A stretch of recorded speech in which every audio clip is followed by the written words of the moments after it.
Hello student, आज हम projectile motion का दूसरा टॉपिक पढ़ेंगे।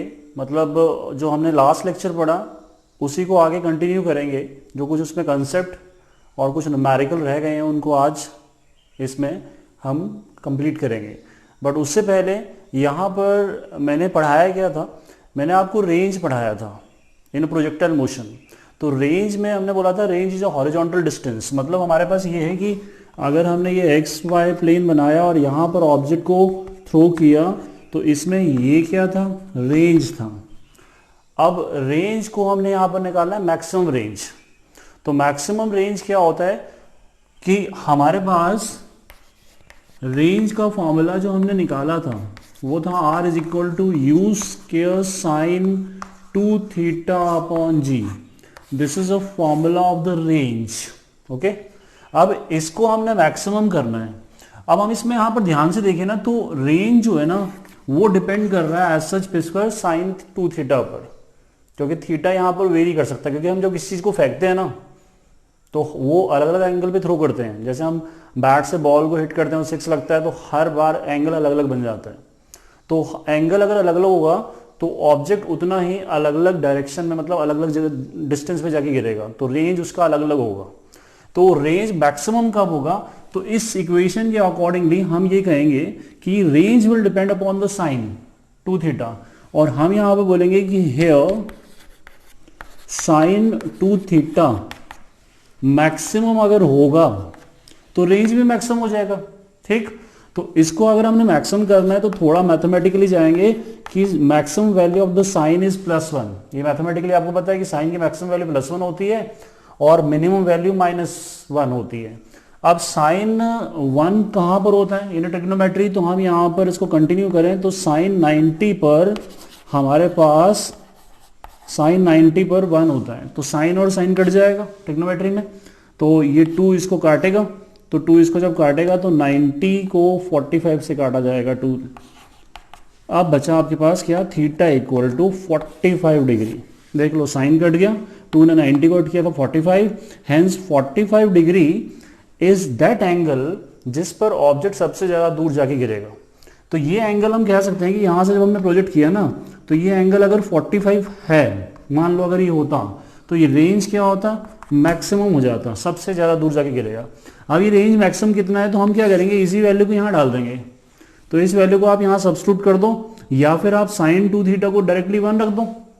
ठीक, तो हमारे पास रेंज क्या बन जाएगा मैक्सिमम, क्योंकि हमने अगर इसको यहाँ पर रखा तो ये बनेगा कितना, 45 इंटू 2 90। Hence sign 90 is 1। तो रेंज मैक्सिमम कितना हो गया, यू स्क्वायर अपॉन जी।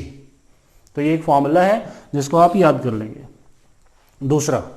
दूसरा आ जाता है इसमें मैक्सिमम हाइट। मैक्सिमम जो हाइट थी ना उसकी मैक्सिमम वैल्यू मतलब हम यहां पर निकालना है एच मैक्स। मैक्सिमम हाइट की मैक्सिमम वैल्यू निकालनी है तो हम उसको बोलेंगे यहां पर एच मैक्स। अब इसको एच मैक्स निकालना है तो आपको याद होगा कि ये वर्टिकल जो डिस्टेंस था ना ये एच था। ठीक, तो हम इसमें अगर लिखें तो मैक्सिमम हाइट कितना हो गया, h is equal to u square sine square theta upon 2g। This is a formula of the क्या, मैक्सिमम हाइट। अब अगर आप डिफरेंट एंगल पे फेंकोगे ऑब्जेक्ट को तो हर बार हाइट क्या होती जाएगी, चेंज होती जाएगी। अब हमारे पास ये बोल रहे हैं कि किस एंगल पर आप ऊपर की तरफ ऑब्जेक्ट फेंकें ताकि वो सबसे ज्यादा ऊपर जाए, तो दैट इज एच मैक्स। ठीक है ना, मैक्सिमम वैल्यू मैक्सिमम हाइट की। अब सेम फंडा ये वाला लगाते हैं जो यहां पर लगाया। तो हम यहां पर बोलेंगे कि हमारे पास यहां पर अगेन एच जो है वो किस पर डिपेंड कर रहा है, अगेन साइन पर। तो हम यहां पर फिर बोलेंगे कि साइन स्क्वायर थीटा की मैक्सिमम वैल्यू क्या हो जाएगी, 1 हो जाएगी, क्योंकि साइन की मैक्सिमम वैल्यू 1 होती है।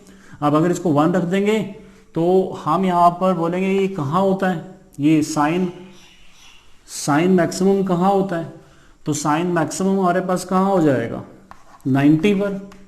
तो यहां पर इसको कट करेंगे तो थीटा कितना आ गया इस केस में, 90 होगा। ठीक है ना, तो साइन की मैक्सिमम वैल्यू क्या होगी, +1, और हमने यहाँ पर 1 की जगह साइन 90 रखा है, इसको काट दिया तो 90 आ गया। तो हम कह सकते हैं कि जब हमने किसी चीज़ को ना 90 डिग्री पे फेंका तो हमारे पास वो सबसे ऊपर जाएगा। जैसे आप एक डायग्रामेटिकली समझ लो, जैसे हमने बनाया ना, जैसे ये ऐसे फेंका, ये एंगल कुछ और होगा, तो अगर किसी और एंगल फेंकोगे, किसी और एंगल फेंकोगे, तो यहाँ पर आप देख रहे हो कि हर बार एंगल क्या हो रहा है, बढ़ रहा है, बट सबसे ज़्यादा वो ऊपर कब जाएगा, जब ये वाला एंगल क्या होगा, ये वाला, दिस एंगल विल बिकम 90। तो ऑब्जेक्ट कहाँ जाएगा, सबसे ऊपर, दिस इज एच मैक्स। ठीक, ये समझ आया। अब क्या करोगे आप, इसको साइन की वैल्यू आप यहाँ पर रख दो, तो जब आप इसको रखोगे यहाँ पर 90 तो ये बन जाएगा h max and that is equal to the u square sine 90 sine square 90 put कर देते हैं अपॉन क्या 2g। ठीक है ना, ये 2g बन गया और साइन 91 होता है, तो एच मैक्स की जो वैल्यू है that is equal to the u square upon 2g। तो आप देखिए कि ये आर मैक्स है, ये एच मैक्स है। ठीक है, तो अगर ये दोनों अगर हम इकट्ठे देखें, यहाँ पर एक लास्ट पॉइंट इनका जो कंबाइन करना है, इनको कंबाइन करते हैं, तो आर मैक्स और इसमें देखेंगे तो यहाँ पर नीचे 2 है, इसमें 2 नहीं है, तो इसका मतलब इसका रिलेशन बनेगा। तो हम यहाँ रिलेशन बोल सकते हैं कि h max is equal to what, R max का आधा। देख लो, क्योंकि यूज के अपॉन जी पुट करो तो इसको भी डायरेक्टली याद कर लो कि h max is equal to R max upon 2, और ये एच मैक्स का आंसर, ये आर मैक्स का आंसर। देखिए एक और कंसेप्ट है रेंज का, और वो है range is same for the complementary angle. Complementary angles आपने पढ़ा होगा कि sum of the two angle is 90, मतलब दो एंगल को मिलाकर अगर 90 बन जाता है तो उन दोनों एंगल्स को हम कॉम्प्लीमेंट्री एंगल बोलेंगे। जैसे हमारे पास थीटा या 90 माइनस थीटा, तो दोनों को मिलाइए तो बनेगा 90, तो ये कॉम्प्लीमेंट्री हो गए। जैसे 30, 60, 45, 45 ये सब मिलकर 90 बना रहे हैं, तो ये सब कॉम्प्लीमेंट्री एंगल की तरह काम करेंगे। तो कंसेप्ट ये बना कि range is same for the complementary angle. इसको मैं प्रूव कर देता हूँ।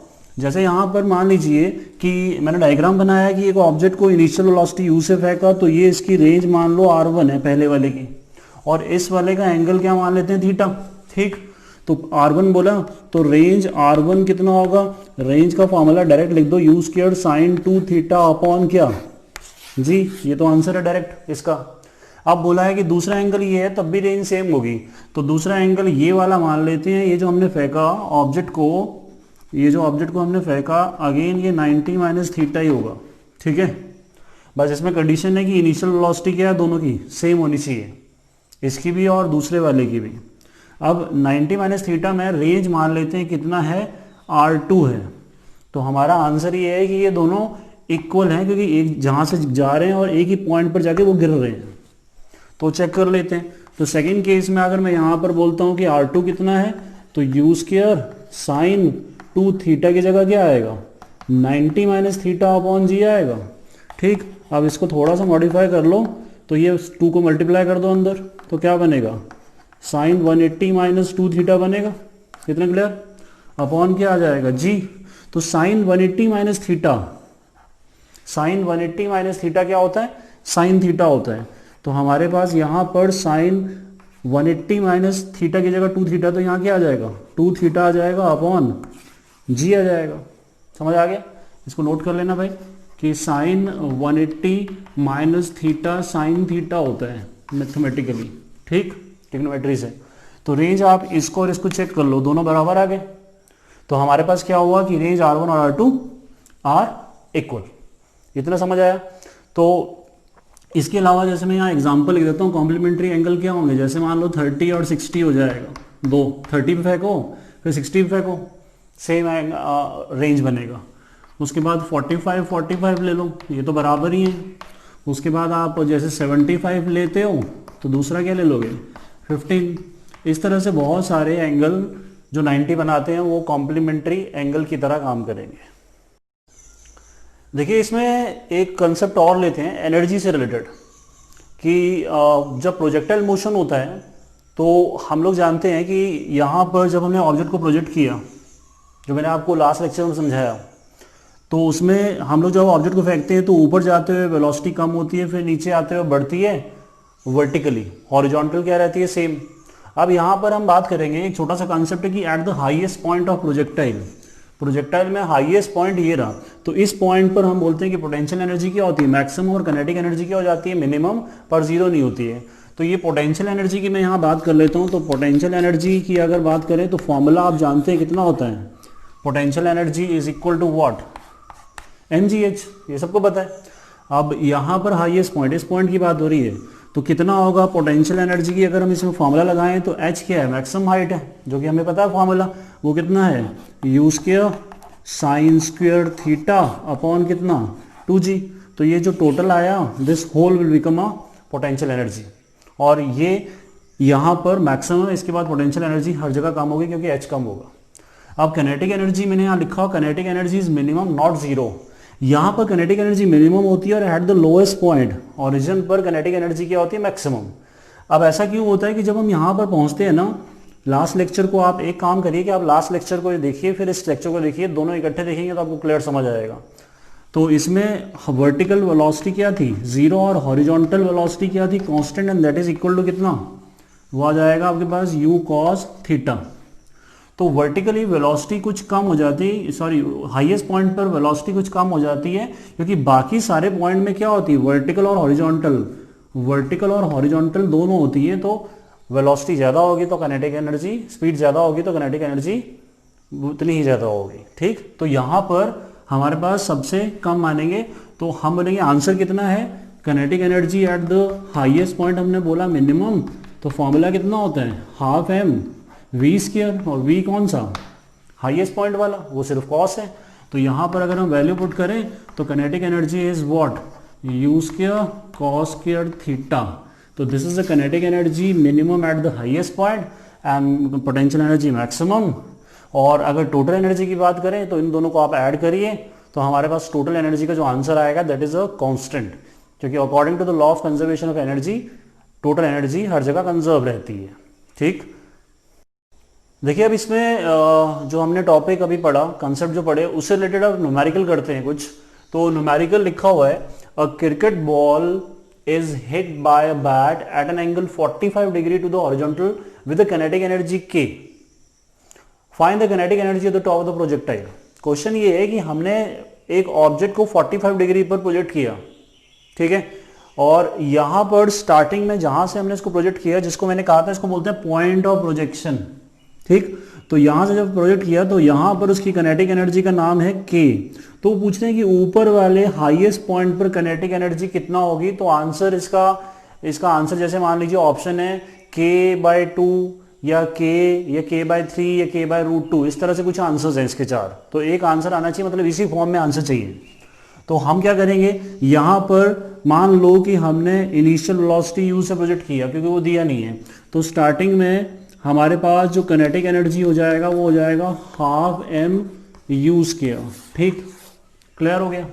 अब आप जानते हैं कि यहाँ पर हम कंपोनेंट भी लेते हैं, यहाँ आता है क्या, cos 45 आता है, और इधर क्या आ जाता है, साइन कंपोनेंट आ जाता है, याद है ना आपको।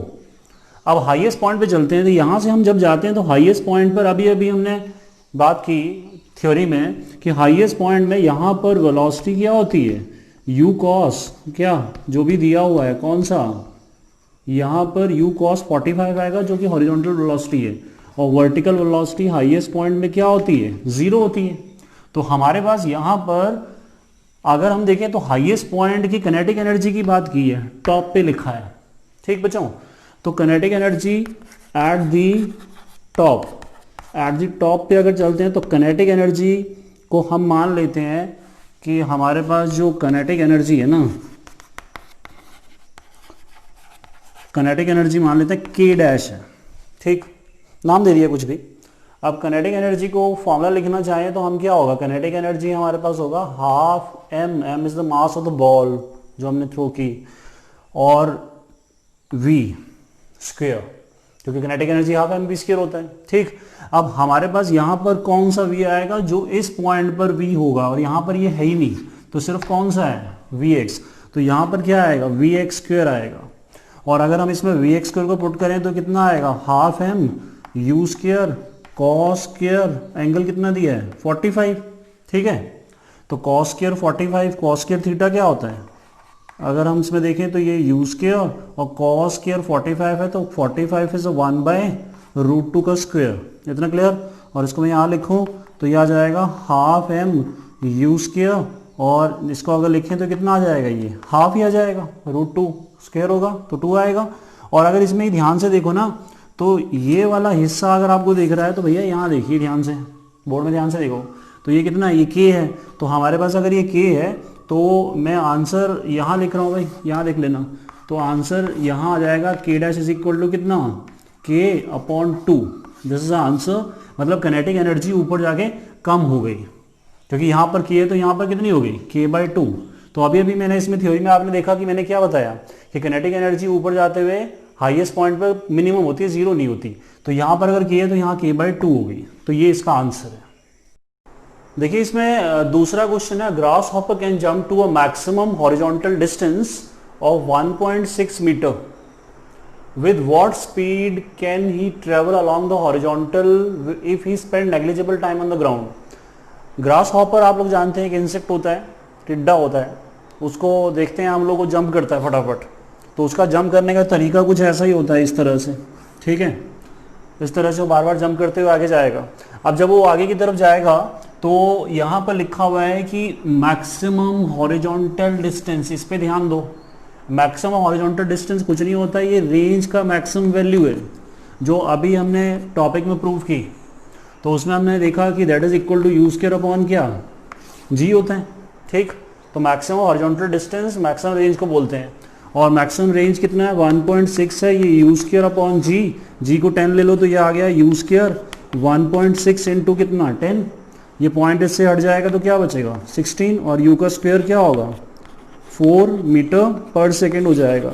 तो this is a speed with which grass hopper continuously jump करेगा, बट वो ग्राउंड में नेग्लिजिबल टाइम लगाएगा, ठीक। ये जो लिखा हुआ है।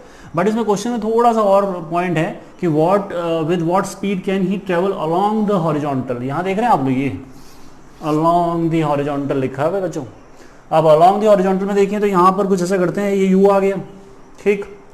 अब यहाँ यू आए तो यहाँ कंपोनेंट आएंगे, आपको पता है। अब कंपोनेंट आप बोलोगे एंगल क्या होगा, एंगल पता है भाई हमको, भाई यहाँ रेंज क्या है, मैक्सिमम है। और रेंज मैक्सिमम कहाँ होती है, एट एन एंगल क्या 45 डिग्री, 45 डिग्री पर रेंज क्या होती है, मैक्सिमम। तो यहाँ पर हमारे पास दो चीजें मिल गई, एक रेंज मैक्सिमम मिल गई, उसके साथ साथ एंगल मिल गया। तो ये एंगल कितना हो गया, ये 45 हो गया, इज इट क्लियर। और यहाँ 45 है तो ये कितना आएगा, u cos 45 which is what, ux। तो इसने बोला है अलोंग दी हॉरिजॉन्टल स्पीड निकालनी है, तो यहाँ हम लिख सकते हैं अलोंग दी हॉरिजॉन्टल स्पीड क्या होगी, दैट इज कांस्टेंट, कंसेप्ट पता है, और कितनी है, दैट इज इक्वल टू कितना u cos 45 आएगा। और u अभी अभी हमने इसे मैक्सिमम रेंज से निकाला 4, तो ये 4 हो गया, cos 45 कितना हो गया √2। इसको आप ऐसे रहने दो, या फिर आप इसको रेशनलाइज करके थोड़ा सॉल्व करेंगे तो ये कट जाएगा कि √2 हो जाएगा, और 2 इसको काटेगा। तो आंसर कितना 2√2 मीटर पर second is the horizontal distance travel by the grass hopper. देखिए बच्चों, हम लोगों ने इक्वेशन ऑफ ट्रेजेक्ट्री पढ़ा था। जैसे मैंने कहा कि पिछले लेक्चर में मैंने इक्वेशन ऑफ ट्रेजेक्ट्री पढ़ाया था कि ट्रेजेक्ट्री का मतलब होता है path followed by the particle या प्रोजेक्टाइल, कि कौन सा पाथ, कैसा पाथ बन रहा है। और उसकी इक्वेशन आई थी y is equal to x tangent theta minus gx² upon 2u² cos² theta, जिसमें मैंने कहा था कि ये इंपॉर्टेंट है। तो इसी को एक और डिफरेंट फॉर्मूले के फॉर्म में लिख सकते हैं, रेंज की फॉर्म में, ठीक। कई बार वो भी काम आता है और ज़्यादातर ये भी काम आता है। तो इसको मैंने सॉल्व कर देता हूँ। यहाँ पर मैंने इसमें एक्स टेंजेंट थीटा को कॉमन लिया, 1 माइनस ये 1 हो गया, ये बचा gx, क्योंकि एक बाहर आ गया x, यहाँ टेंजेंट जो है वो नीचे आ गया। अब टेंजेंट क्या होता है, साइन अपॉन कॉस, ये कॉस कट जाएगा, चेक कर लो इसको पॉज करके, ये कॉस ये कट जाएगा तो ये बचेगा 2 कॉस और साइन बचेगा, और 2 साइन थीटा कॉस थीटा क्या होता है साइन 2 थीटा। अब आप ध्यान से देखो तो U square sine square theta upon G क्या होता है रेंज। तो इसका एक इंपॉर्टेंट फॉर्मूला आप और याद कर लो, 1 माइनस एक्स स्क्वायर, सॉरी ये एक्स स्क्वायर नहीं है क्योंकि एक्स बाहर जा चुका है, तो यहाँ से ये एक्स कट जाएगा, ये एक्स है, अपॉन कितना आ जाएगा डायरेक्ट आर। तो आप इनको डायरेक्ट याद कर लीजिए फॉर द एंट्रेंस एग्जाम, ये वाला और ये वाला। तो x tangent theta 1 minus x upon R आया। अब इसको क्यों लिखा, क्योंकि मैंने क्वेश्चन लिया, इस एक इक्वेशन है प्रोजेक्टाइल की 16x minus 5x square upon 4। तो ये जो इक्वेशन होती है ना, equation of trajectory, this is equation of a parabola. ये मैथ्स में पैराबोला की इक्वेशन होती है, असिमेट्रिक पैराबोला बोलते हैं इसको। और वो इक्वेशन हमारे पास होती है y equal to a x minus b x square. इस इक्वेशन से ये बना हुआ है, जो कि यहां भी x है, यहां भी एक्स स्क्वायर है। तो आप रेंज निकालना है तो मैं इस डायरेक्ट फॉर्मूला इसका लूंगा, ये नहीं लूंगा, ये टाइम वेस्ट करेगा। तो हम अगर इसके साथ कंपेयर कर लेते हैं, हम लोग बोलते हैं यहां पर डायरेक्ट की अगर कंपेयर करना है तो कंपेयर करने के लिए वैसा बनाना पड़ेगा। तो एक काम करो, यहां से ना 16x कॉमन ले लो, 1 माइनस 5x, क्योंकि एक बाहर चला गया, 16 यहां नहीं है तो इसको नीचे देंगे तो 4 इंटू 16 यहां नीचे आ जाएगा। Is it clear? अब अगर आप ध्यान से देखो तो यहां 16x और 1 माइनस एक्स अपॉन 16 4 जो 64 divide by 5, check it out. अब इसको ध्यान से देखें तो ये कंपेयर हो रहा है, यहां पर मैं लिखूंगा नहीं, आप कंपेयर करिए, डायरेक्ट कंपेयर यहां लिख देते हैं। चलिए ये देखिए, यहां पर कंपेयर कर लिया। अब कंपेयर करने में आप देखो तो यहां क्या आ रहा है, ये x है, 1 माइनस है, ये बचा r। तो what is the range? It is 64 upon 5 is the range according to this equation. Clear? तो आज हमने देखा कि कुछ छोटे छोटे क्वेश्चन किए, छोटे छोटे कंसेप्ट किए। ये कंसेप्ट ऐसे नहीं है कि इंपॉर्टेंट नहीं है, ये नीट और जेई के एग्जाम में बहुत सारे आते हैं ऐसे क्वेश्चन। आप घर पे कुछ क्वेश्चन करते रहिए, और अगर इसको बेटर समझना है तो जो मेरा इसका पिछला लेक्चर है प्रोजेक्टाइल मोशन का, उसको ध्यान से देखिए, उसकी थ्योरी देखिए, फिर आप इस टॉपिक को देखिए। जो और देखने के लिए आप मेरे चैनल में जाएंगे r.ujjwal क्लासेस, उसमें देखिए और फिर इसको पूरा आप ध्यान से समझिए और कुछ क्वेश्चन करिए। रेस्ट अगली क्लास में करेंगे। तब तक आप इसको वीडियो को देखते रहिए और शेयर करते रहिए, सब्सक्राइब करते रहिए। Thank you.